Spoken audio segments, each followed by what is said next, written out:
My name is Brian Baber, and I am one of the instructors here in the Jim Rand Entrepreneurship Program, and we're excited to have you today. We have several guests here that have joined us. We have Leadership Bay, cohort, is it 43? 43, yep, cohort 43. We're excited to have you. Yeah. We have Mosley High School's journalism class. How do I say it right? Say it again. Television production, which is even better, because guess who our guest speaker is going to be today. And then we also have folks from the collegiate school. So we are so excited for you to be here. And then we have our family from the FSU Entrepreneurship Program and some of the other classes we have here too. So we are really glad that you're here, and we're going to get started now. As a reminder, this is being recorded as a podcast. It's also on YouTube, so just be mindful of that. We're also going to leave time towards the end for some questions. So we have a mic. One of the entrepreneurship students right there in the middle has the mic. We'll start off there, and for those of you that have questions, we'll just kind of see how that goes. We may do a lineup for those that are going to want to say something at the end too, but we'll leave plenty of time for that. But without further ado, why don't we get started? I'd like to introduce Kim Godwin. Kim, thank you so much for coming with us today and being able to be our guest in the Entrepreneurship Lunch and Learn. It is really a pleasure to be here, really a pleasure to be here. And I thank all of you for having lunch with me today. I really appreciate it. They get to eat while we chat. Right. So, but you know, Kim is the former president of ABC News, the national news organization, and we are just, I mean, that's a big thing to have you here, and I just want to say thank you for taking your time to do it. I know you're retired now. You have a little bit more time on your hands. Just a little bit. Just a little bit. But there's so much that we can learn from your 40 years in that career. So let's get started without any further ado. And tell us, what was your initial intro into journalism? What got you excited about that?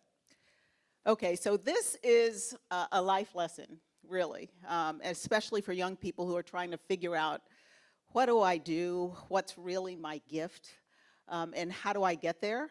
Because for me, it wasn't that I sat and watched Walter Cronkite and Ed Murrow and those guys and thought, oh, I want to do that one day. It really was looking at my natural gifts. I was very curious. Some might call it nosy. Always asking questions as a young kid. I realized that I was a pretty good writer in high school. And at church, I was always on program speaking and presenting, so I had the gift of gab. But then I went to college as a pre-med major. Go figure. And I did that because really I was the first one on my mother's side to go to college. And I wanted to make my family proud, and I thought, what better way than to be a doctor? Forget the fact that I was not great at math and didn't like science or any of that. I thought, you know, this is something that I just want to do, and I'm pretty smart. I'll get the hang of it or whatever. And then I took my first chemistry class. And that was sort of the end of that. I just said, there's no way I can do 4 years of this. And I really looked at, what am I good at and what do I enjoy? And I looked at that list of gifts. And it led me to the School of Journalism. And I was home. I immediately felt a connection with the profession. And I think that that is a real lesson for young people, because so often we try to do things for our family, to make our family proud, to make, you know, our parents proud, because we just think it's the right thing to do or it's going to make us a lot of money. But you really have to find that gift that the universe has given you, and then the passion and purpose to go with it. And then you will find a career that will never be a job. I always say, you may not like every day, but you'll love what you're doing when you find your passion and purpose. And that's how I got into news. I really went in there and said, okay, I'm a good writer, I can speak. And then, you know, a professor said to me, Kim, you'd make a great producer, because I just was in a class figuring it out and using my gifts. And I said, what's a producer? And he explained it to me. And, you know, I started out producing news, rundowns. And I just got into it and said, you know, oh, he thinks I'm pretty good at this. Let me learn more about it. And that's how I got into it, little by little. And, you know, I'm a kid from I literally I was born here in Bay County, and I grew up in New York City. I had no idea that one day I would be the president of a network. That was not what I started out to do. I really wanted to go to college, really to buy my mom a car and get my grandmother out of the projects and get us into a better life. Really, that's what I intended to do. But I just followed the journey and the gifts. That is fascinating. And it is a very important lesson too about following the gifts and the talents that you have that you're going to enjoy versus what someone else maybe thinks you should do. Exactly. I started out as a chemistry major also, and it only took one semester for me to figure out that wasn't my gift. But when you had that, you mentioned that professor you had that Yes. encouraged you, right? Yes. Did you have any mentors or key people in your life during that college time that helped you along the way? Absolutely. And I think all of us should look for mentors as we go along every stage of life. Even in high school, we should have mentors. I'm sure you do. And when you get to college, definitely. I had professors who poured into me and in different ways. I always call it your personal board of directors. And sometimes people move on and off that board of directors as you move along in life. So when I got to college, my first journalism class, the professor, I walked in and I was a shy kid, and I sat in the back of the class and I sort of scooted down in my chair.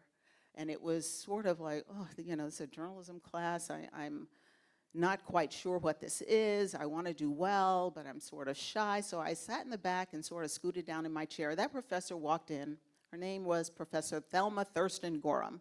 She walked in, it's almost like she had a radar on me. She looked right at me and said, "Young lady, sit up." I was like, oh, okay, and sat up. And then she said, as a matter of fact, come sit at the front of the room. And that was my first lesson in college. And I have never sat in the back of a room since. Because she said, you should be engaged. You should be. So she became a mentor. Because then she gave me homework and said, I want you to go, and your report needs to be on every female anchor and producer that is working in the business that you can find out about. And it was the 80s, so there was no internet back then, right? I want to report. Your first report needs to be on those people because I see something that you don't see quite yet. Wow. Right? How did that fuel you? Having someone see something that you did not yet see inside of you.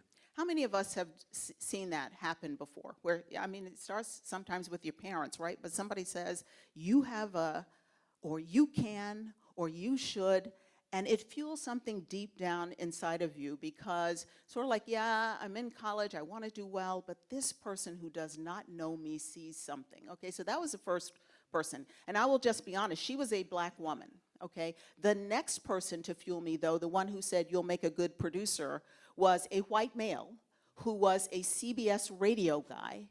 An old CBS radio guy, Professor Phil Kierstead. And that, again, he's like, you'll make a great producer. I'm like, Professor Kierstead, what is a producer? What do you mean? And he said, I'm watching how you're interacting with other students, how you're taking control of what we're about to do, how you have great ideas about the stories that we should cover. That's what producers do. And I said, oh, okay. Then I'll start doing more of that. I'll lean into that gift. And he became a mentor. So, and some mentors, those are positive mentors, right? Some mentors then push you beyond what you think you're capable of, right? So Professor Kierstead, Professor Gorham were tougher on me than I ever could be on myself. Just like she said, sit up, sit here. I never would have done that. Just like he said, you'll make a great producer. Here's what you need to do. So mentors help you. They guide you, and they also bring your name into rooms when you're not there. And that's really important. Looking out for you. Yes. Yeah. Yes. Yeah. So let's go from college to job one. Yeah. Okay. What was it look like for you when you were in the process of graduating? Did you know were you going to go into that path? You knew for sure? Well, here's another mentor sort of connection story, right? So by the time I was a senior, and I went to Florida A&M, by the time I was a senior, there was a professor who worked at a TV station, WTXL, an ABC affiliate in Tallahassee. And he was the executive producer of the broadcast. And one day after class, I said, hey, can I just come out and watch what you do? And he said, sure.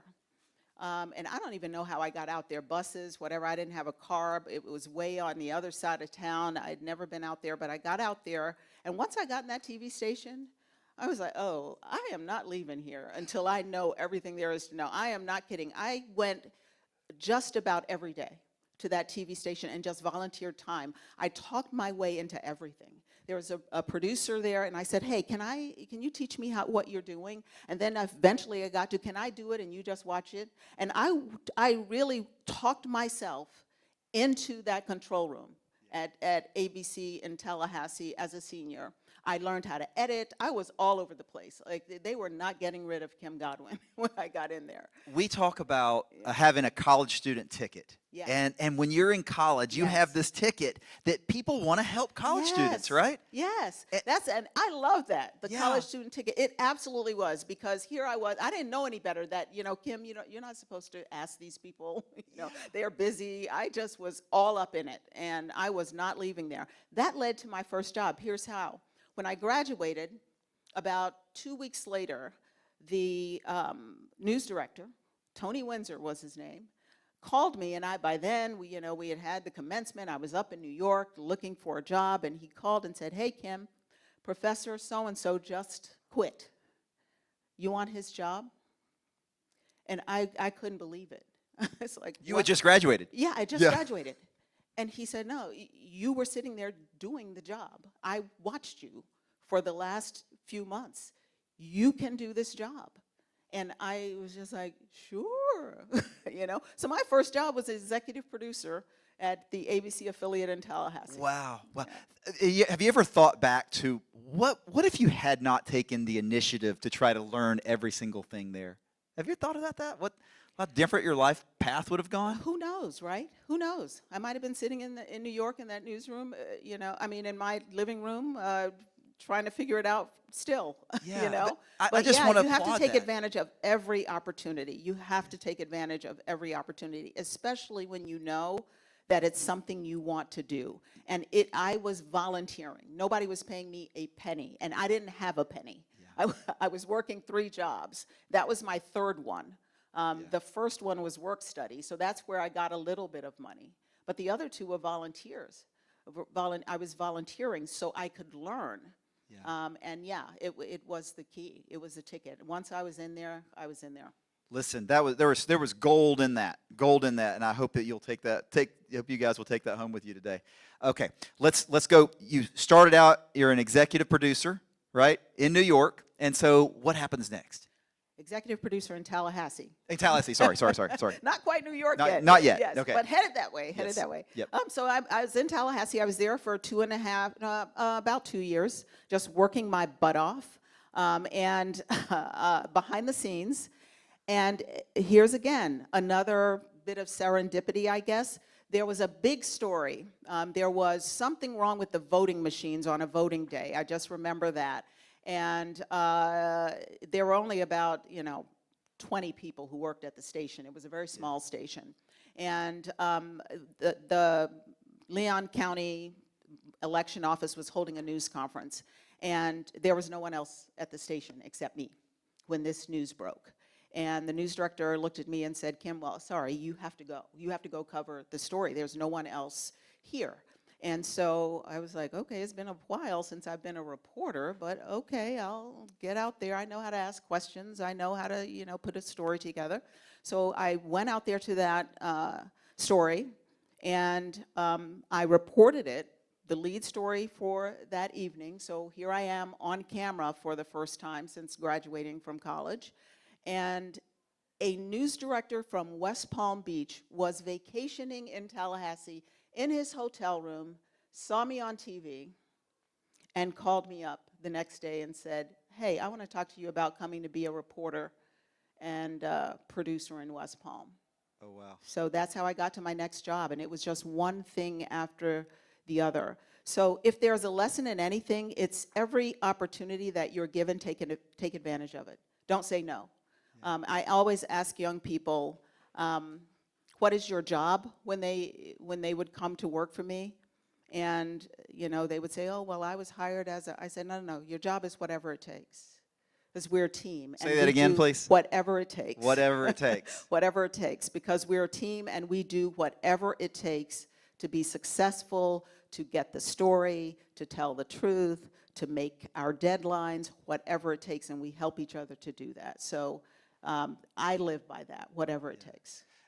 Any other guiding principles that you have besides that, besides the whatever it takes? Oh, don't get me started. Yeah, I want to get you started. Yeah, no, I have a lot of things. Let's see. One of them is called ROSE, Okay. and I use this to this day.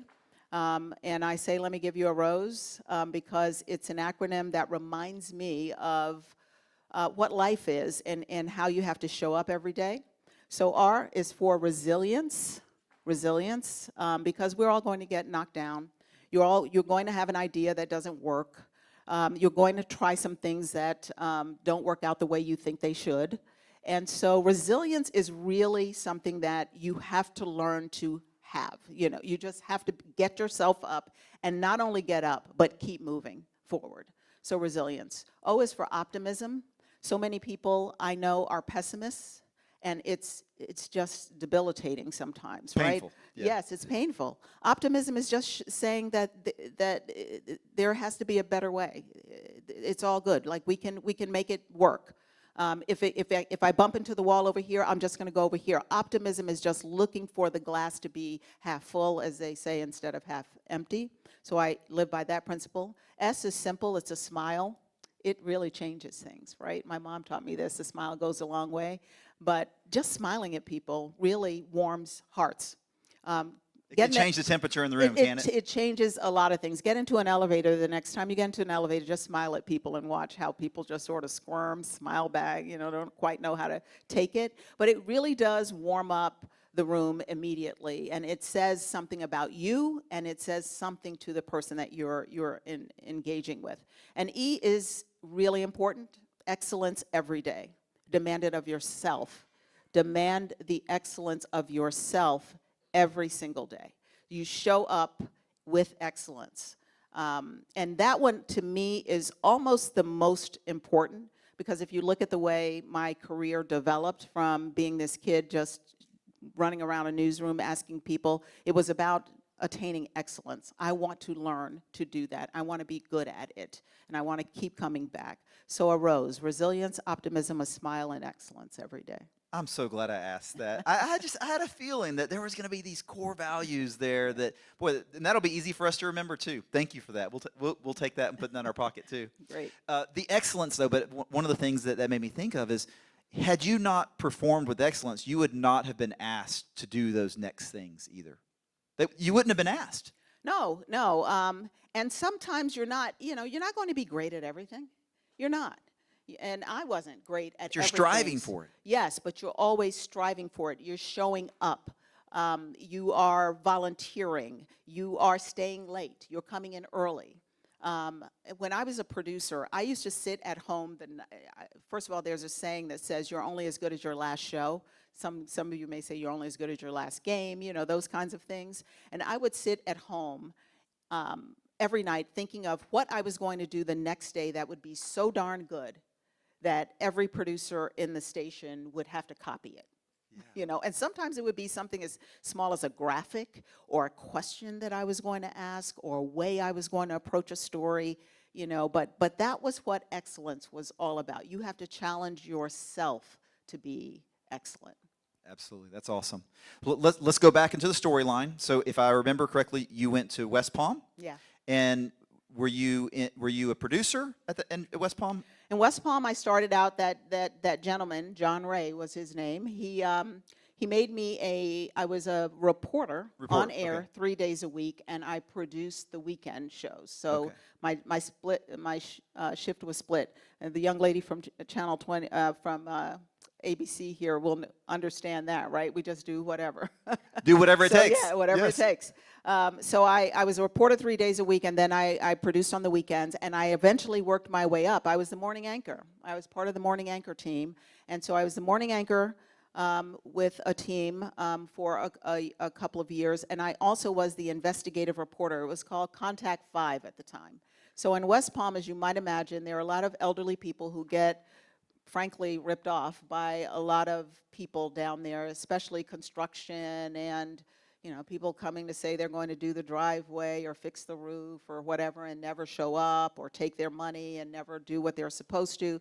So at the time, Contact 5 was a really popular thing, because I would show up with my camera and confront the landscaper or the, hey, why did you take Miss Jones' money, and they eventually usually would give it back, or do the job or finish the job. So it became a very popular thing. So I was morning anchor, and I did Contact 5 for a while. But then again, an epiphany about what I really wanted to do. Even though I was out anchoring and reporting and doing all those things, I kept looking over there at the office of management and the administration of the station and thinking, okay, what I'm doing is cool and all of that, but they are the ones making the decisions. They are deciding what kinds of stories we cover. They are deciding who goes on what story and how we approach it. And that's the room I want to be in. I was wondering where leadership started to become something that was part of your repertoire, and what you were wanting to do. And so as an anchor and as a reporter, you probably are not leading a team so much, but once you got into the management side, you were going to start leading, right? Yeah, and so, it was at that time, though, so, yeah, I don't know, I was probably 23 or something, and it was at that time that I started thinking, I don't really love this, I want more of that.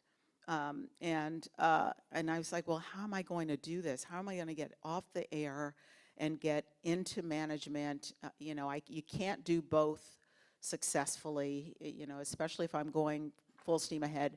And I was just like, okay, I'm going to have to give up the anchoring thing, and I'm going to have to really pursue producing, executive producing, assistant news director. Like I knew all those steps to get into management, and you have to go that way.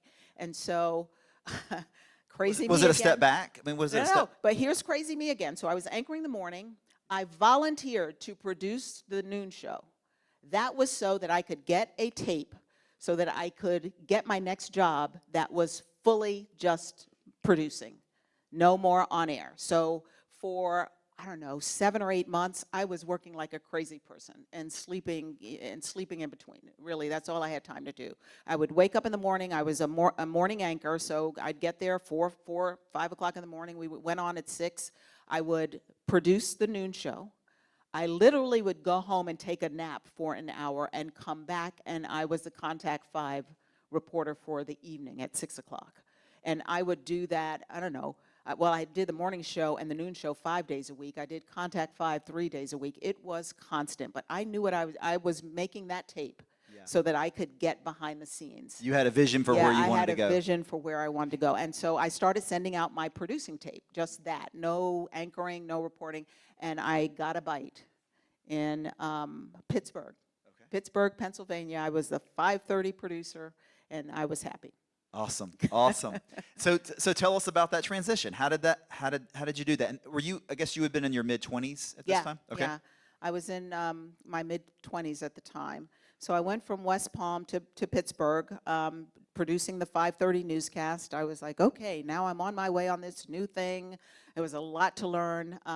Again, the news director in Pittsburgh, his name was Joe Revito, and Joe Revito is still a mentor.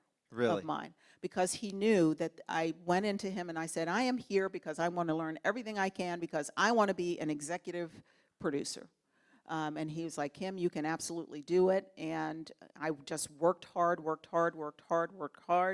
and my next job offer came from Philly. And Philly, I went as the 5 o'clock producer, and then I became the 11 o'clock producer. And then it just went on from there. I went to New York. I was the 11 o'clock producer. I finally became an executive producer at WNBC in New York. So by then, I was, 7 or 8 years into my career. And I'll just quickly go through my resume. I went from New York as executive producer. I went back to Philly as assistant news director. And then I went to Cleveland as news director. So a news director in Cleveland, I think I was 33 at that time. And my goal was to be a news director before I was 34. So I made it. Oh, awesome. By the skin of my teeth, 33. And so I was a news director in Cleveland. That was my first, you're in charge of this newsroom. Yeah. It was in Cleveland, and it was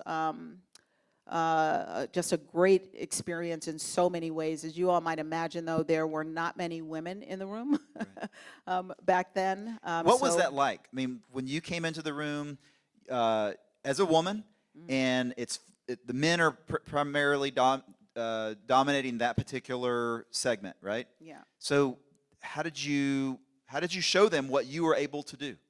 Well, it was, I'll never forget the first time I walked into a room full of men, and it was in Cleveland. It was the station meeting, right? And so I walked in, and I don't know, I wasn't expecting it, I just walked in, and almost immediately, I was like, one of these things is not like the other, and you're thinking, and my head, it was saying, Kim, you belong here. You belong here. You belong here. You belong here. Just go in and be yourself. And so I just went in and sat down, but I was just very aware of that. And it was, you have nothing to prove. You have, just be yourself. That's what I kept telling myself. Be yourself. Be yourself. And, it was intimidating, but I just relaxed and I think my boss helped me out because he had hired me, right? So he would direct questions to me. He would not allow the men to take over the room. And then I became comfortable, and soon it was sort of like, I was one of the guys, you know what I mean? And so that was okay. And that, when we talked about, Brian, like lessons to our younger selves, that was really something that taught me something that I would have, as I look back on my career, a lesson to my younger self, and that is to be your authentic self from day one. No matter where you are, what room you walk into, the reason that you are there is because you are you. No one else has your skill set, has your story, has your background, has whatever it is that you offer. No one else does. We're all unique. And so own that, young people, from the beginning. From the beginning. I am here. I don't care who else is in this room. I'm here because I'm uniquely qualified to be here. And so many of us don't do that, and I didn't do it for a long time, I mean, you're intimidated, you're scared, you're embarrassed, you're, I don't know anything. But walk in there like God sent you, because he did. Anyway, but so you should own your story from the beginning. And I would say that to myself Yeah, I think confidence. I hear confidence in that, and confidence is people are attracted to people with confidence. Yeah. And so that is part of being a leader.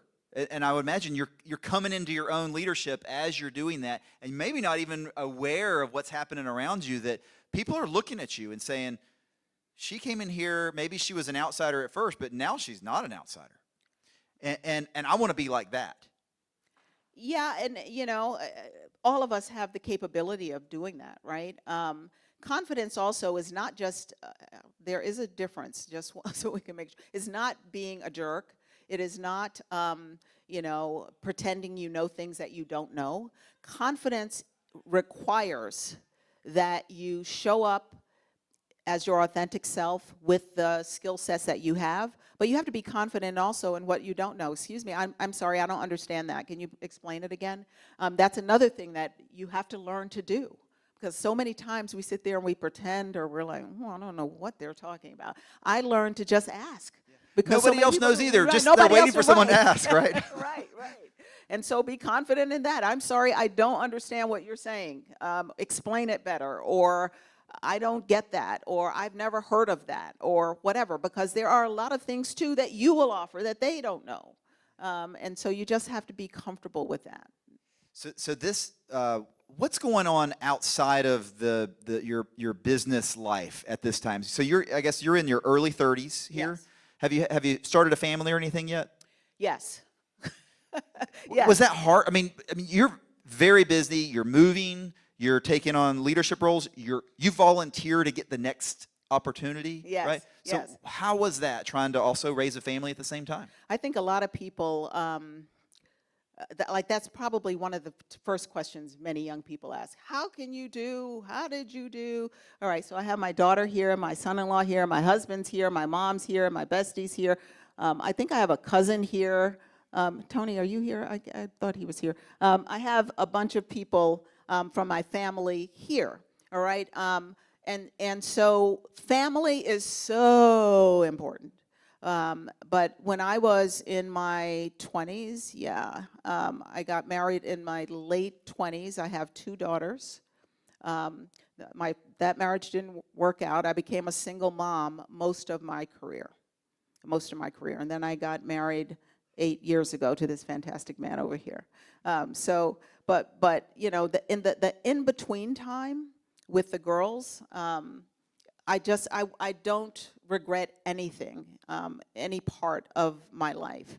And so many people worry about that.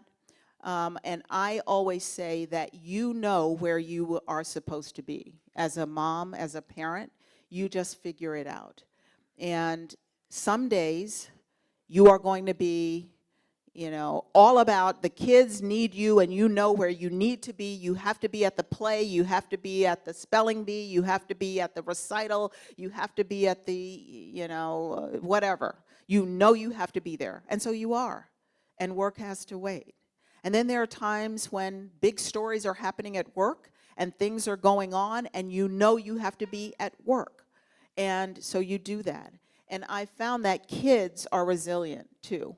They just go with the flow. Whatever is happening in the family, they go with it. And if we aren't all crazed about it, they aren't. You know, they turned out great. They're both college grads, doing great. You know, everything's great. So you just have to trust your journey. You have to trust your journey. And yes, you can have it all, as they say. You can. That's awesome. That's awesome. Okay, so we're in our early to mid 30s, and we're in New York now, right? Have we got to New York? Yes. So we went. Yes. Okay. So you held I guess it was vice president roles at all the major networks, right? Yes. So how did you go from is it called affiliates? Yes. To the major network? What did that jump look like? Or did I go too fast there? No, you're absolutely right. Okay, so I was in Cleveland, first time as a news director, Yes. right? But then my next job, again, everything is so connected, and I hope you all see that in your journey, that don't burn bridges, build them. Because so many people help you along the way and connect, and so many things connect back and forth. So when I was in Philly, I met the HR guy. I played racquetball. We were talking about pickleball. I played racquetball with the HR guy, and I said to him, listen, this guy in front of me is going to be here for a while. I'm going to have to go and get another job so I can be a news director. But when something opens up at NBC, the owned stations, again, please call me, because I want to come back to NBC. I just can't wait for this guy to move, and I've got to get the experience. And he said, okay, Kim, whatever. Fast forward a couple of years, and he calls me and says, Kim, NBC has 2 vice presidents roles open. One is in Dallas, one is in San Diego. Which one do you want? Which one do you want? Wow. Yeah, and so I went to Dallas. And I had to interview and all of that, but, you know, they knew me. I had been in Philly, was a NBC-owned station, so they knew me. So I went to Dallas, and that was my first vice president's role, vice president of news in Dallas, and that was for the NBC-owned stations. But then, okay, you talk about crazy stretch assignments. Again, you know, just taking advantage of every opportunity. My boss came to me and said, Kim, I want you to be the vice president of news operations for all of NBC stations. And that's an engineering job, by the way. That's head of all of engineering. Did I say that I was an engineer or knew anything about engineering or any of that? I absolutely did not. And I looked at him like he was crazy. I said, what? Yeah, I can barely turn on my phone. What are you talking about? Head of vice president. He said, right. But what's happening right now is the engineers are asking me for millions of dollars in equipment and all this stuff. And he said, I have no idea. I'm from GE. I don't know anything about television equipment or how newsrooms run. You do. So I'm going to tell the engineers that until Kim Godwin can explain it to me, you're not getting another penny.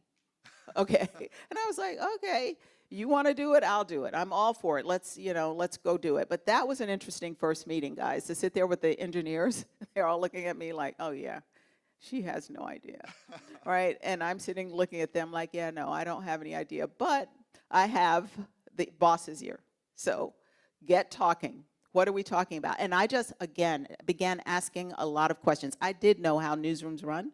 I knew what equipment we needed. I knew how edit bays ran. I knew all of those things. I had no idea what the names of the equipment was and who are the best vendors and all of that. But I'm like, I'm willing to learn that, guys. You have to explain it to me.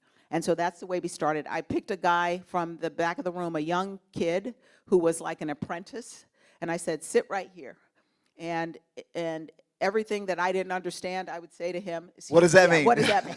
And then he would tell me in layman's terms, and I go, okay, great. Okay, well, guys, that doesn't work because I needed to do this or to do that. And literally, that's the way our meetings went until I really caught on and they understood that they had to explain it to me until I could go and explain it to the boss. And then before I knew it, I was doing presentations to the NBC president about the equipment that we needed for the own stations. And again, if I had not just said, okay, I'll try this, it just never would have happened. But that led me to my next big gig. Okay, so then I went from there to Los Angeles as vice president of news. Okay, I want to circle on something. You said you were having to give presentations to your boss, yes, right? To articulate something that you knew and you need to be able to convey it to him where he understood it, yes, right? Okay, that's one of the things we talk about in the entrepreneurship program here is being able to convey something to either a group of, either your target market, your potential customers, obviously, maybe investors, maybe potential partners. Talk a little bit about the importance of being able to present yourself, present an argument, present something that you believe, and how do you learn those skills, right? And then just talk about a little bit about the importance of it, because it is something we talk about here a lot, and I'd like to get your perspective. Well, it's extremely important because if you can't explain something or if you can't pitch something, no one will buy it. No one, it doesn't matter how good it is or whatever. And boy, I'm going through that too. I invested in something and the guys can't explain what it is. I'm like, oh my gosh, I just threw my money away. Anyway, so it really is a very good skill set to learn. And I've learned that it's trying to make an emotional connection with somebody, meeting them where they are, and being able to clearly lay out the benefits of your product, your business, to them. Because people connect with people, they connect with stories, they connect with things that actually will benefit them. And if you're talking to me about something that I can't make a connection with my life, then you might as well be talking to the wall. So try to think of things that will connect with people and connect, with their lives when you're trying to pitch a story. And how do you get good at it? You practice. You really do have to get in front of a mirror and practice. You have to say to your friends, sit here, and I'm going to pitch this to you, and you practice. And they have to tell you the truth. This is going great. It's not going great. There are a lot of people who have great ideas but cannot articulate that idea, and that won't work. It won't work. Get somebody. You know what? It may not be your skill set. Get a friend who can better pitch it. So many of the big companies, right, were started by teams. Facebook, Harvard kids, even Microsoft, Bill Gates, he started with a buddy. Everybody has a buddy, Get a buddy who can help you out and help you pitch it sometimes. But it's really important to be able to articulate your idea in a way that emotionally connects with people. Excellent. Know your audience, right? Yes, yes. Yep. Okay, so I think we're in LA now? We'll be in Yes. LA? Okay, so tell us about LA. What was that like?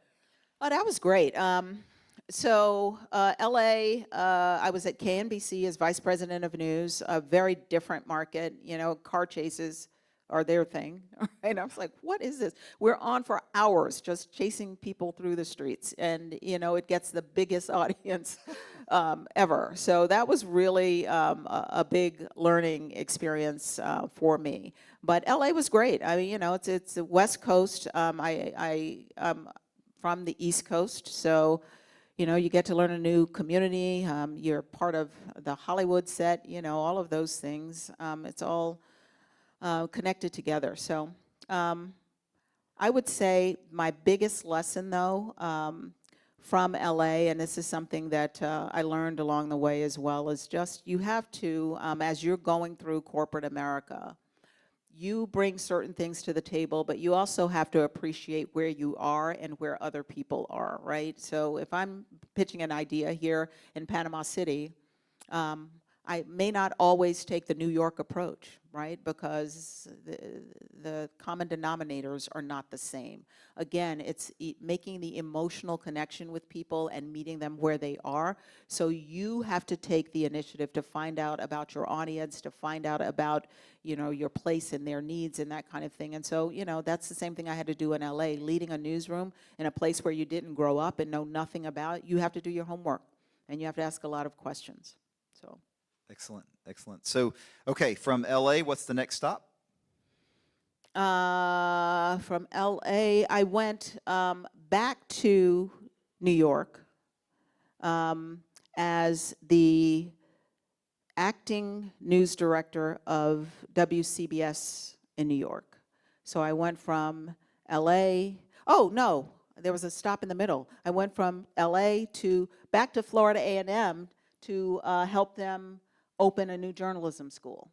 Wow. Oh, Yes, that's awesome. it's when the new journalism school was open, the dean asked me to come and be the director of journalism to help them buy the equipment, lay out the school, you know, get the curriculum together so that we would be a top program.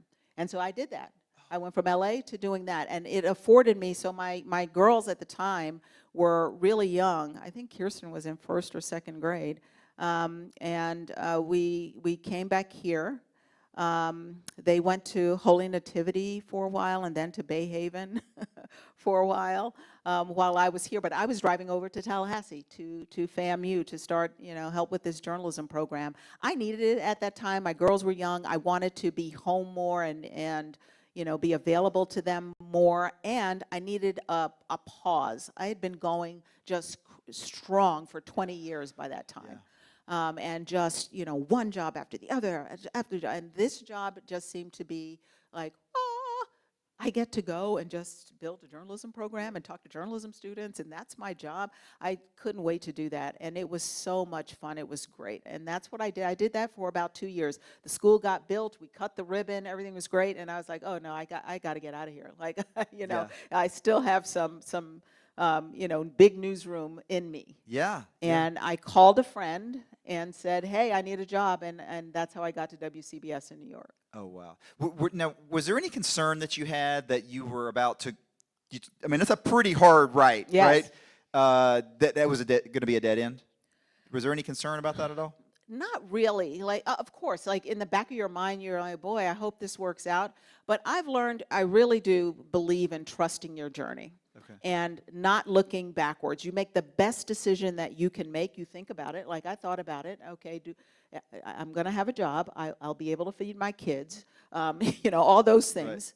Right. And we'll figure it out after that. Like, we'll see what happens after that. The worst that could happen is I'll be a professor, you know, okay? I mean, that's, you know, that I love teaching. I enjoyed that whole thing. That's the worst that could happen, and that's not a bad thing, right? So, yeah, I just went into that. But then once I got in it and we did all of that, you know, here I am in my 30s, and I'm thinking, I have a lot more in me, you know, to get back into newsrooms. And so that's what I called a friend and just went back up to New York. Maintain those relationships. Did you you know, we've talked about some early mentorship.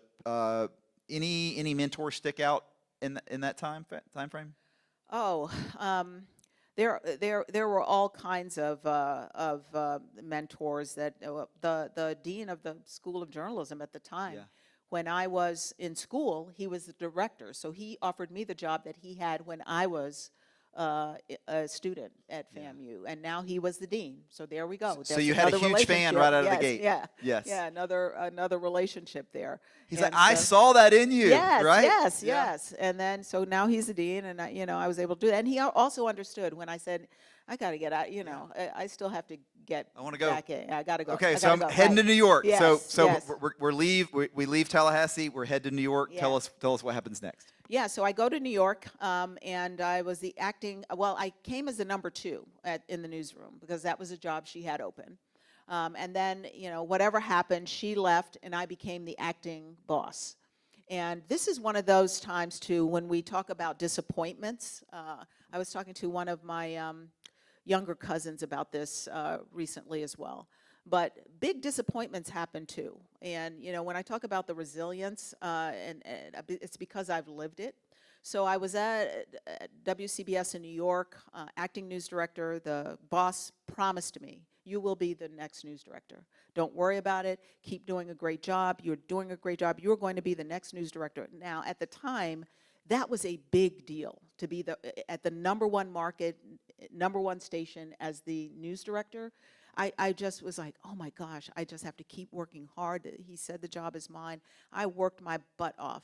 And then one day he came in and he said, Kim, I'm sorry, but I'm getting a new boss. And that new boss is bringing one of his friends over to be the news director. What a letdown. Yeah, and I was shocked. What? I'm like, who is this friend? He hasn't worked here. He doesn't know anybody. He doesn't know these people. I've been working my butt off. You promised me this job. He's like, I'm so sorry. There's nothing I can do. He's my new boss. I know I promised you. And I was, to talk about devastated at the time. I was, again, a single mom at the time. And I said to him, I have to understand because you're telling me this, but I'm really upset right now. And I really think I need to take 10. I really need to take a minute. So can I leave? It's the first time I ever asked that because I don't want to say anything or do anything that might hurt me, but I'm really hurt right now. And he said, I definitely understand. Yes, yeah, you can take the afternoon off. And I got outside the building, and before I could get 2 feet outside the building, I was ugly crying, like just crying. Like I was just so hurt and so disappointed. And I was just like, I can't believe I worked my butt off for this, and he's just going to give it to some guy who, like his buddy, his friend, So I'm walking down the street, and, I'm a person of faith, and that was the first time in my life that I was like really convicted. Like I was walking down the street, and then all of a sudden, it's just like, Kim, is this faith? Like because it's not working the way you think it should work, right? And I stopped. I got about a block of crying, and I stopped and I said, right, this is not working the way I think it should work. So there must be something else. Like I've always just trusted my journey. There has to be something else that's for me. This isn't for me. And I wiped my tears, and I went home. And I came back the next day and said, hey, okay, when's the new guy showing up? And the new guy showed up, and I said, hey, okay, so what do you want me to do? I know that I wanted this job, but you have it now. I'm here to, help you in any way that I can. And in my head, I was saying, yeah, I'm going to help you. You're making the money. You know what I mean? You've got the big job. I've got the second job. And so he said, yeah, keep doing what you're doing. And I said, oh, that's great. I'll just keep doing what I'm doing. And I just kept doing that. And then one day, I don't know, it was probably 3 to 4 months later, I was in the cafeteria of CBS. Now, up until that point, to your point, I had only worked in local stations. I'd been all over the country, but it was all local stations. I had not worked for a network news program yet. I'd worked for NBC as vice president of news operations, but that was the engineers. I had not worked for a network news program yet. So I'm in the cafeteria at CBS, and this lady walks up to me and says, "Are you Kim Godwin?" I said, "Yeah." So the network wants to talk to you. The CBS network. CBS Network, Katie Couric, her show, CBS Evening News wanted to talk to me. And I said, that was the job that was waiting for me. That's the why. The job Yeah. that was waiting for me. And that's how it came full. So as my first time ever working for a network, I went and interviewed for that job and got it as the senior producer of the domestic bureau. So I was over all of the domestic bureaus in the United States for CBS News. Oh, wow. And that was the job that was waiting for me.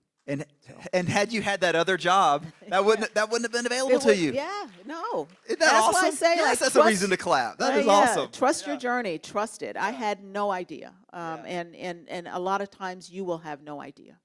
But if it feels right, if you're disappointed, my niece called me the other day and she said, for the first time, I didn't get an internship that I applied for, and I'm really hurt and I'm devastated. And I told her that same story and said, don't worry, there's something else for you, and you just have to believe that. I'm sure there's a lot of us here that need to hear that too, because I know we all are going to go through disappointments, right? Yeah. But we just keep going. We keep going. Resilience, right? Resilience. The R in Resilience, Rose, yes, right? Yes. Okay, so we're at CBS. We're working for a major news network. And then what does the next transition look like for you? CBS was just a great experience because I was there, 14, 15 years, and I just moved all around doing all kinds of things. So I came as the domestic senior producer, so over all of the domestic bureaus. By the time I left CBS 15 years later, I was the number 2 executive vice president of news for the network. Oh, wow. And there were a lot of things that happened in between that. If we could pause a moment to just talk about stories. Yes, please. Stories at CBS is where, I covered some of the biggest stories of my life. So I was at NBC, and I was head of engineering at NBC when 9/11 happened. Okay, and so how did I get from vice president of engineering to Los Angeles? 9/11 happened. So I was in Atlanta, 9/11 happened, and I'm head of engineers. And New York called and said, we need all hands on deck in New York.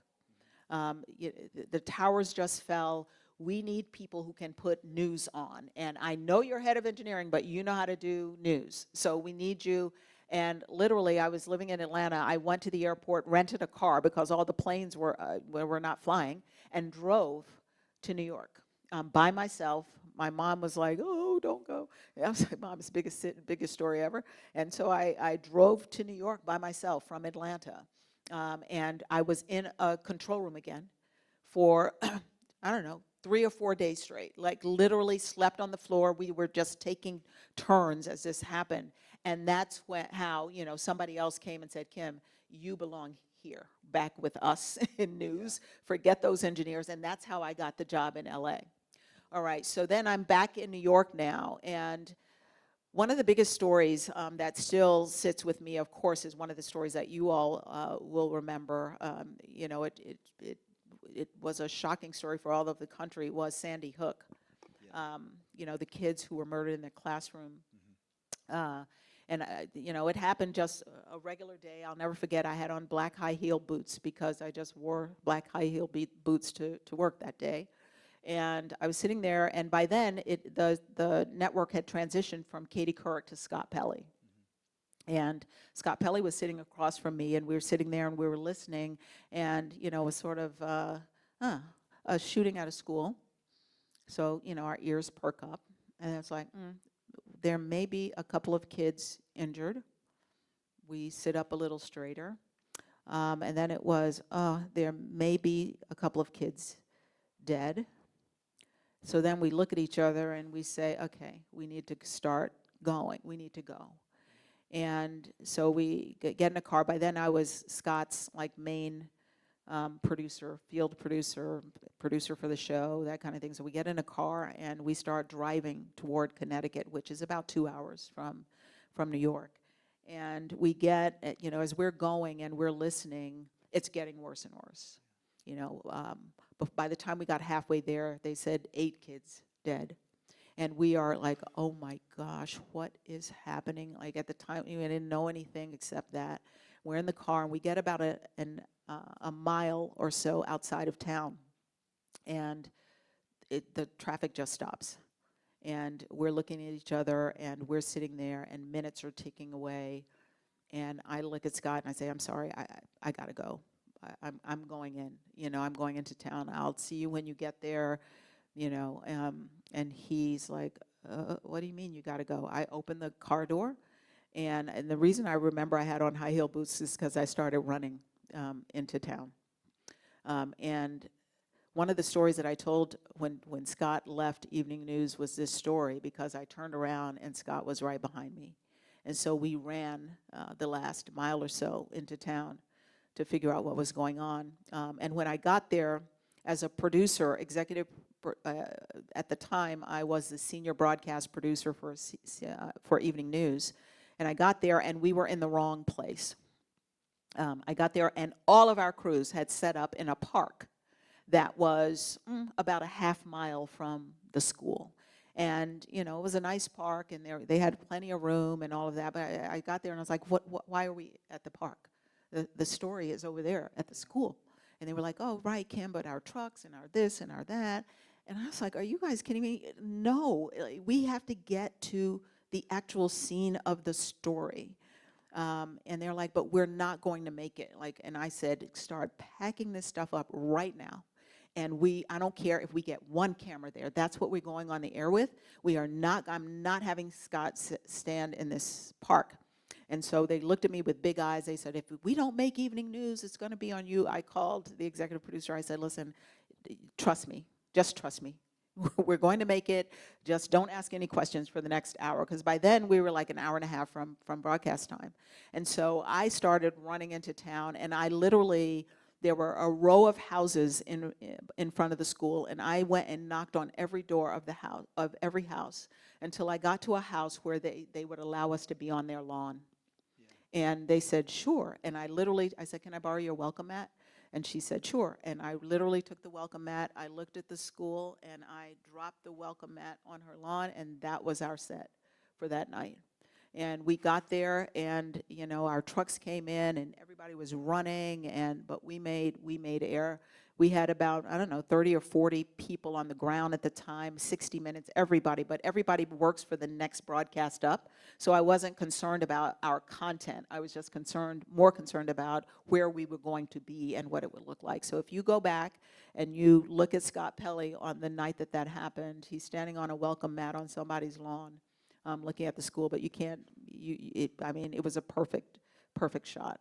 And so those are the things that, sort of keep you going, like trying to bring home to America the best possible coverage that you can, even in the midst of great tragedy, providing a service. Like all I could think about were those poor children, all these devastated parents, and telling their story with honor and dignity, and in the right place. And so, that was one of my most memorable stories to cover in a tough way. But then you all remember there were a string of tough stories after that. There was the Orlando Pulse shooting, which was really tough for me because my daughters were about the same age at the time, and that was devastating. And I'll never forget, we got to Las Vegas. Remember, there was a guy standing up at a casino in Las Vegas shooting down on people who were at a concert. It was horrific, another horrific shooting. And I got there, and I looked, on the street. I could almost hear the people screaming and running because of the trail they left, clothing and blood and shoes, and you could just see this trail of terror, really. And when we talk about mental health, sometimes, at that point, I called back and said, I can't come to another mass shooting. I just can't, not for a while, because these back-to-back ones have really just, I'm hearing voices. I can't cover another one of these. This will be my last one for a while.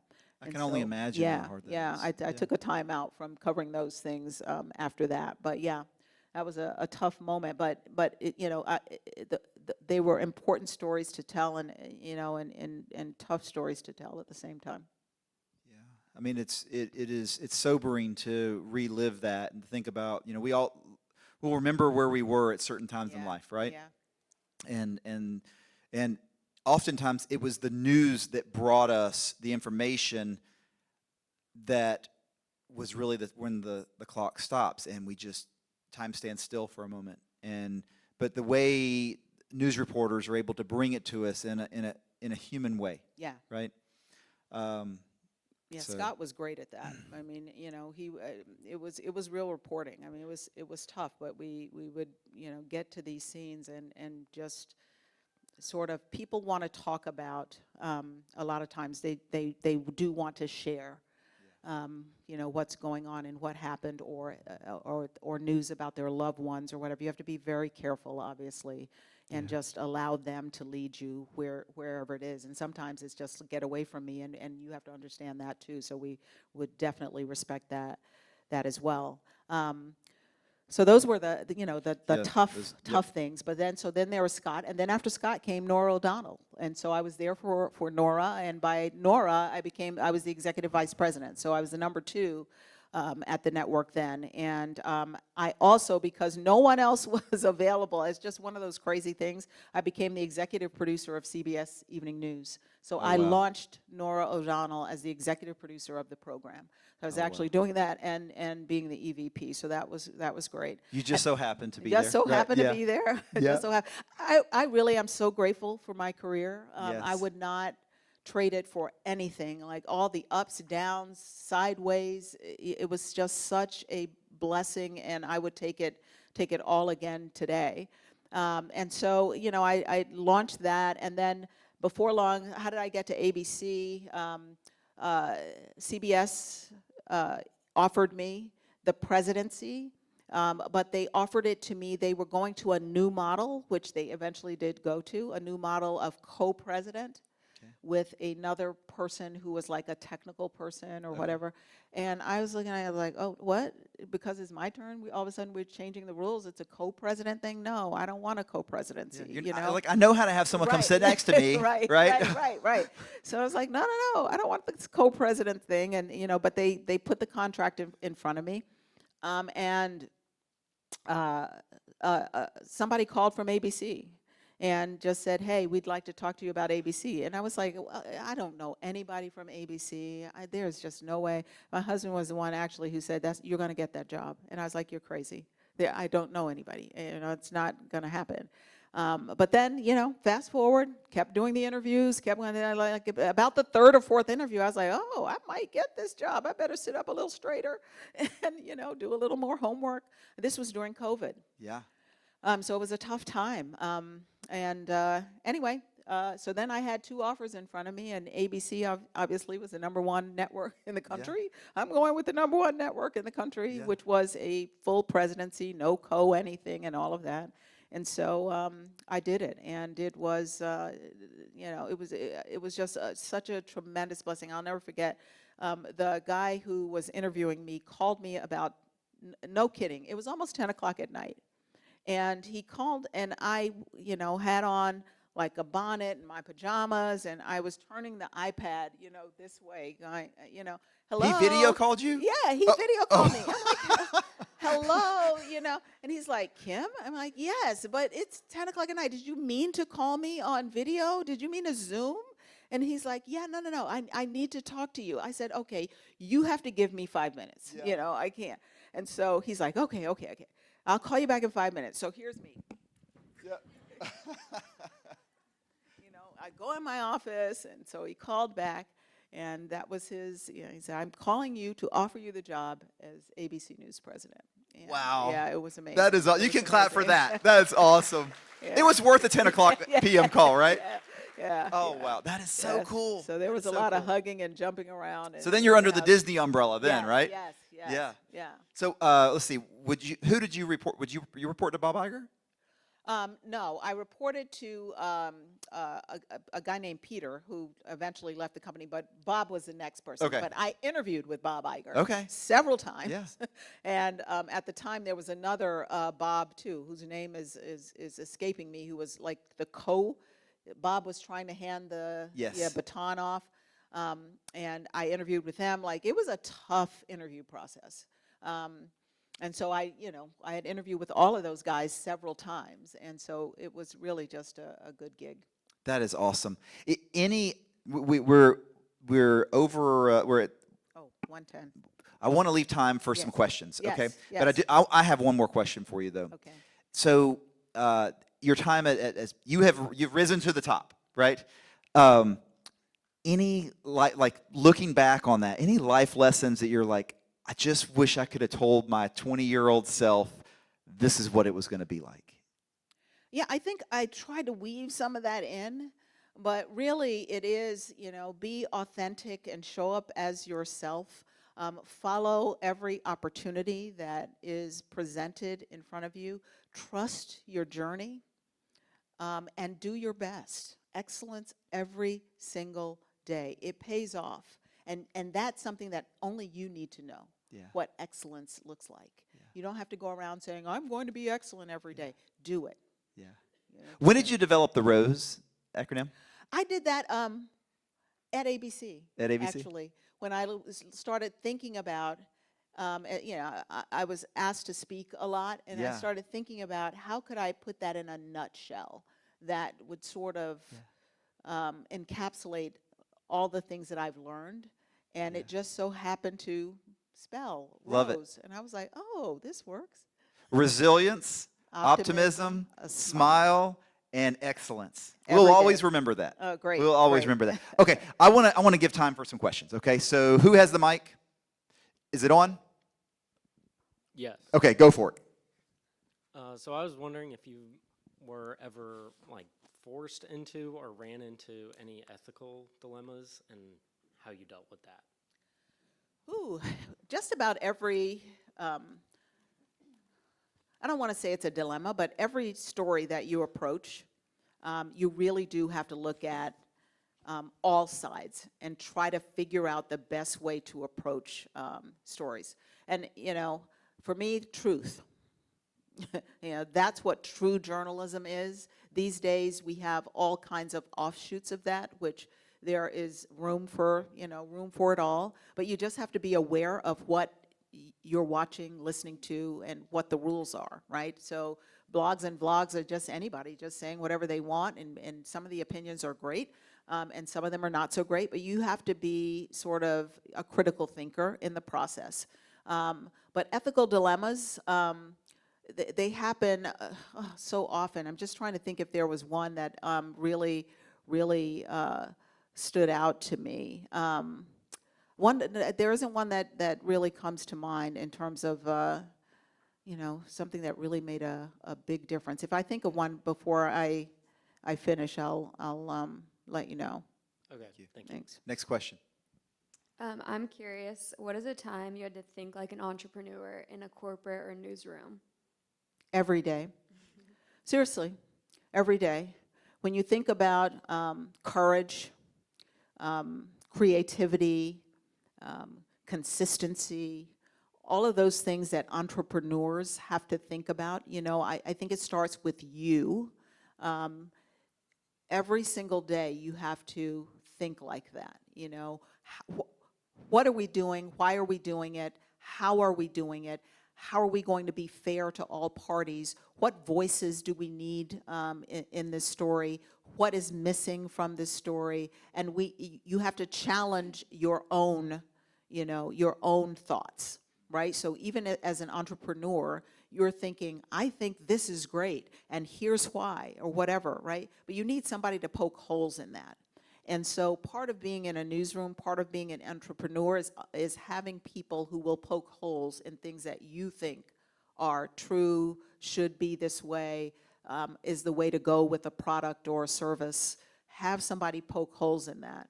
and then try to answer those questions, because it just leads to more success and less heartache at the end, right? And so, you know, for those of you who are looking to go in journalism or any aspect of that, you know, that's really important, to be that person to always ask the next question, or the question that isn't being asked, so that you can try to answer them all to your audience.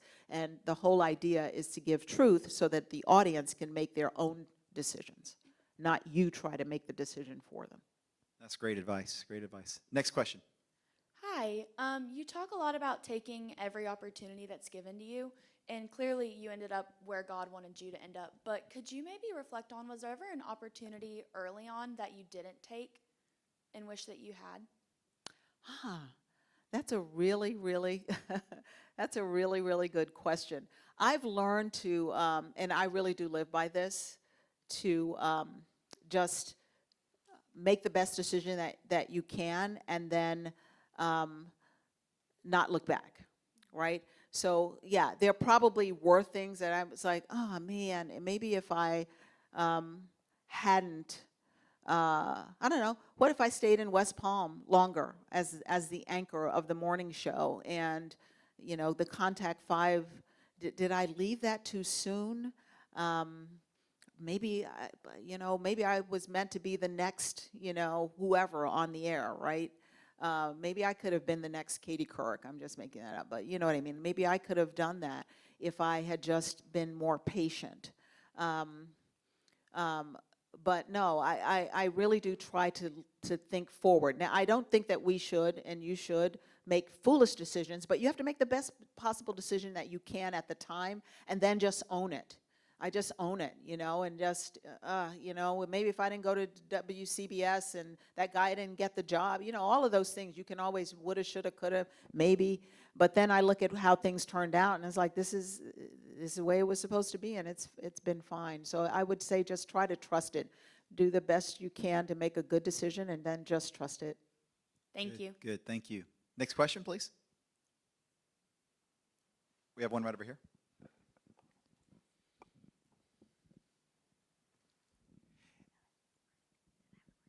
Hey, so what advice do you have for entrepreneurs who are trying to drive change within an organization? That's a good one. Change is really hard for all of us.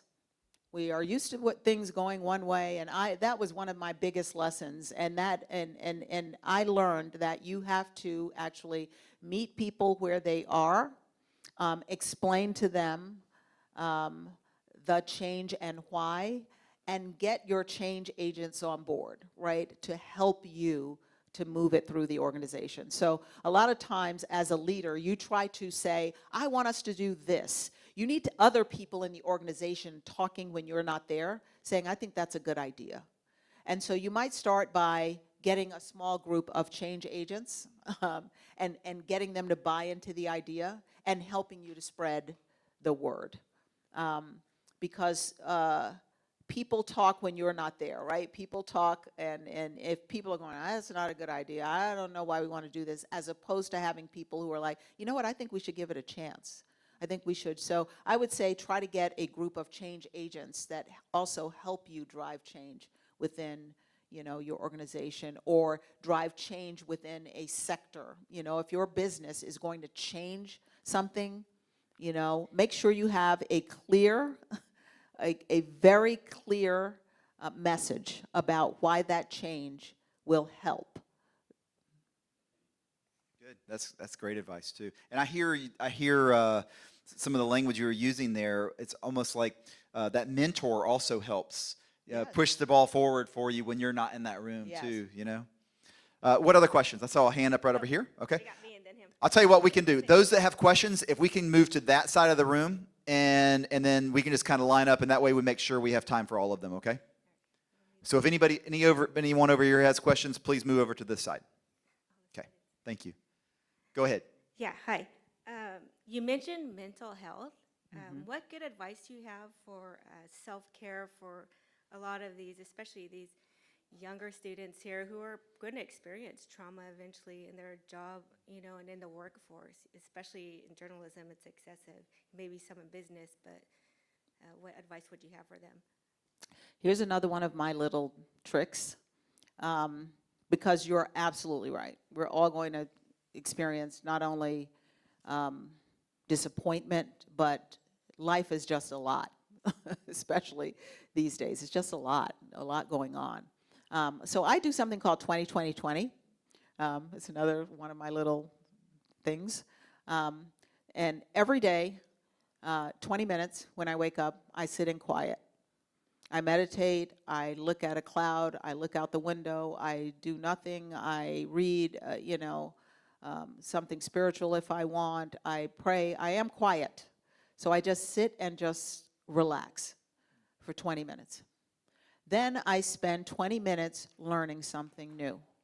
And it doesn't have to have anything to do with anything that your business is or whatever. Just learn something new about something that brings you a smile, right? So a lot of times, I'll read about fashion or about real estate or like anything that you just learn something new. And then 20 minutes at least every day I exercise. Most people will tell you I exercise way longer than 20 minutes, but 20 minutes of moving your body. It's a way for me to invest in me every single day. And I think that as young people, you have to learn to take control of that narrative early. Take care of yourself first. This works too, when you get married, if you're married, as you have children, grandchildren, etc. You have to take care of yourself before you can take care of anybody else. So figure out what works for you. But that works for me, and you have to, you have to just be consistent with it. I have a friend who asked me a similar thing, and I said, can you just start with 15 minutes a day of joy? 15 minutes, where you just do something for yourself. Even if it's walking outside and looking at trees and, taking a short walk, but you have to start doing that now, in order for it to become part of who you are. It really does help. Oh, that's great advice. Great advice. Next question. What drove you, and what was like your why to like go to the top or like strive for excellence every day? Initially, it really was to change our lot in life, right? I mean, growing up and having everything that we needed, but there were things that I wanted in terms of a nice house and a nice car, and I wanted my kids to go to, the best schools and all of that. Like, that drove me to be the best, to be excellent, because I realized that excellence pays off. People who are really good at things usually get the rewards. That you've heard the saying, the early bird gets the worm and all that. Like, I really believe in that. I really believe that if you push yourself to be better, and just yourself, like, not so many people become competitive in an ugly way, and I don't think that that's good. But if you just look at yourself and say, how can I, in this little part of my life, just get better and be excellent and watch it pay off. And then things start to happen for you, and that continues to drive you, right? When you see success, you're like, oh, well, that worked. I'm going to get better at that. And then, I think it'll drive your own success. Very good. Next question. Thank you for taking the time to share your story with us. My question for you is, on those days where you don't want to get up and go exercise, or just you don't want to go to work, what do you tell yourself? What gets you through? How do you keep going? Okay, there are those days, we all know. And okay, this is another little trick. You know what I do? And there's a book about this somewhere. I literally say 5, 4, 3, 2, 1, launch. Like, that's what I do. When I don't feel like doing it, whatever it is, getting up, whatever, like lying there, I just say, okay, 5, 4, 3, 2, 1, and then I just make myself launch. And once you get up, then you're going. It's like, even if you're going slowly or dragging your feet that day, you're going. But that works for me because there are those days, right? And again, part of self-care is knowing when you need to take a break too. I went, I don't know, more than 15 years of working without taking a sick day. And I did that. I don't know what kind of crazy person does that. I just one day woke up and said, who is giving a prize for this? What am I doing? And so you do have to, those are another lesson I learned. Like, if you're sick, take a sick day. If you're tired, everybody needs a mental health day. Like, take those days that are afforded to you, because that's why they are there. But on the days that you're like, oh, I really don't feel like doing this, make yourself launch. Thank you. Okay. 5, 4, 3, 2, 1, launch. I love Yeah. it. There is a book. I forget what the name of the book, but I read it once, and it was like, that works for me. Well, I actually kind of had a similar question, but I'll change it up a little bit. How did you manage to maintain that long, busy schedule for that entire 15 years? What did you do to continue on every day to get those things done? When I said that you may not like every day, but you love what you're doing, that's what drove me. I really loved what I was doing. I really believed in what I was doing.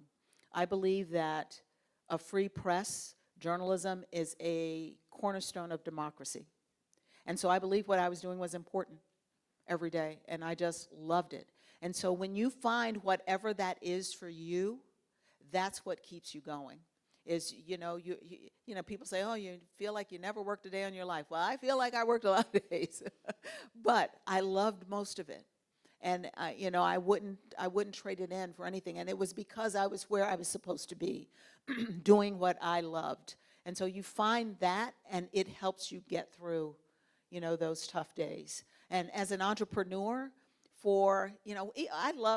I love giving my business, especially now, to independent businesses, right? To small businesses, because I see in each person that I walk into their shop, I see a story.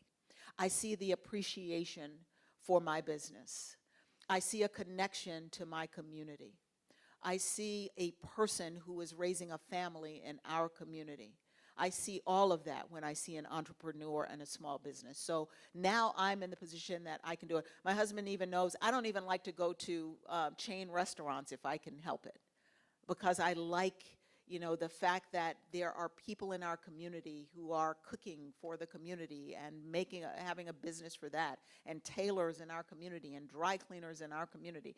So, I would just say, find that thing that is yours, and then, there will be days as an entrepreneur where you'll have 0 customers, and then there'll be days when you'll have hundreds.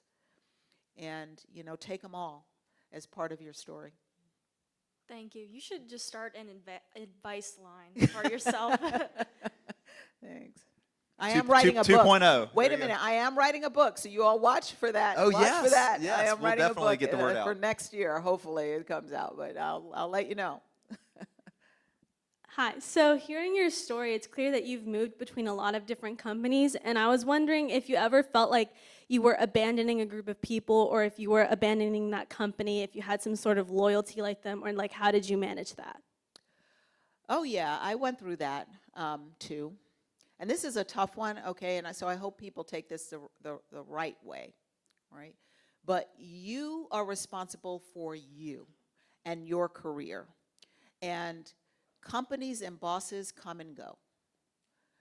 And you will meet a lot of great people along the way. And those people will stick with you. I have friends from every station that I've worked with. And I mean people that I literally, especially with Facebook and all this stuff now that I can keep in contact with. I show up at, I have a wedding and, all kinds of stuff that I still deal with, have all kinds of connections with people. That's important, that you keep those connections with people. But you have to learn, and I learned this, it's great, you do want to show up, excellence every day, that kind of thing. But companies are there for companies,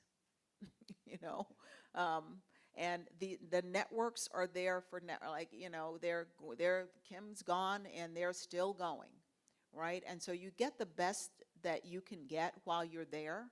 and learn everything that you can learn while you're there and get what you can get out of it while you're there. Just know that you are responsible for your career. You are responsible for your life, and you have to act accordingly. Good. Good. I'm glad somebody asked that. That's an important question. Very good Thank you for question. answering. Yes. Hello, thank you for sharing your stories today. One of the, I want to say, theories that I heard behind each one is in every situation you are able to adapt and the flexibility. And one of the things that we study in class, especially kind of pre-COVID, post-COVID timestamp, is the businesses that were able to sustain through COVID, they adapted. Is there any advice, because we do see, you know, when people come into the workplace, they do this on this day and this on that day, and it can be scary to adapt quickly. Was there something during COVID that maybe you and your team did and it actually ensured your success, or any advice on how to kind of just take that chance? That's a great question. The power of the pivot is powerful.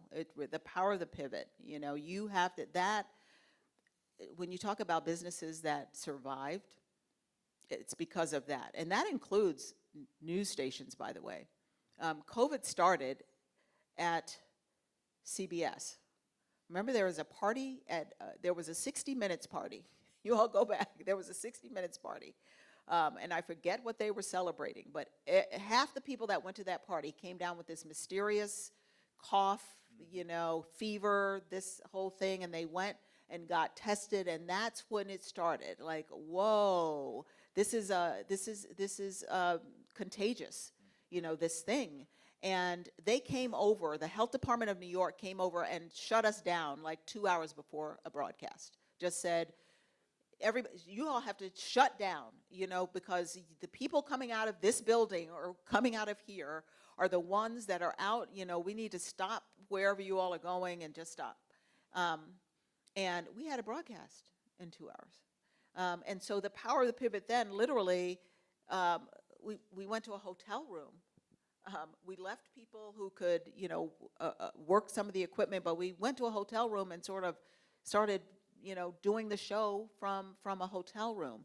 And remember, broadcasts went from, you know, and we sit in very close quarters and so they put up plastic shields around everybody, and everybody had to have on 2 masks and all kinds of things that, you know, required us to pivot in order to inform America. And I do believe that part of the comeback of broadcast journalism and journalism period was during COVID, because America needed us for information. And we needed to be there at every press conference of every, you know, governor, mayor, health official, president, you know, all that stuff. We needed to be there to show America what was happening. Because no matter how you looked at it, people were dying. There were, you know, truckloads of folk, especially in New York. There were 18-wheelers full of dead people outside of all hospitals and all of that. So you knew this thing was scary and real. And so the power of the pivot was to just keep adapting, you know, through that whole thing. And I would say, you know, pivoting is scary, but being stuck is worse. So if you want to stay stuck, don't pivot. You know, being stuck to me is like your legs are down in the mud and you can't sort of go and move or whatever. That's not a good place to be. It's much better to pivot where you can, you know, move around and see what's going on and decide to go left or right, you know. So sort of look at it that way. You know, I need to be able to adapt and pivot and move, because that's part of survival. That's awesome. That is awesome. Hey, let's give a round of applause for thank Kim you. Godwin. Thank you so much. This was so special. Really, it really was. And I appreciate you taking your time, bringing your family here to hear the story. Mosley High School, we were so glad that you were thank here. You, Mosley. Yes. Yes, and we had Leadership Bay here. Thank you, Leadership Bay. And the Collegiate School and the students Collegiate. from Gulf Coast and Gulf Florida Coast, State. FSU, thank you. Yeah, we were all here and getting to hear this. And guys, this is gold. And so this will be on YouTube. It'll be on Apple Podcasts and Spotify. And I want to encourage you to go back and listen and watch again. There were so many things that Kim shared that were just, that this nuggets that we could hold on to. You know, remember Rose, and remember having a mentor, and in these times where you may be leaving one organization and going to another because you have this vision for what your life's to look like. And this was great. So thank you for taking your time out. You guys have a wonderful day, and we appreciate you. Thank you so much, Brian. Thank you for the Pleasure. invitation. Thank you. Thank you. Thank you.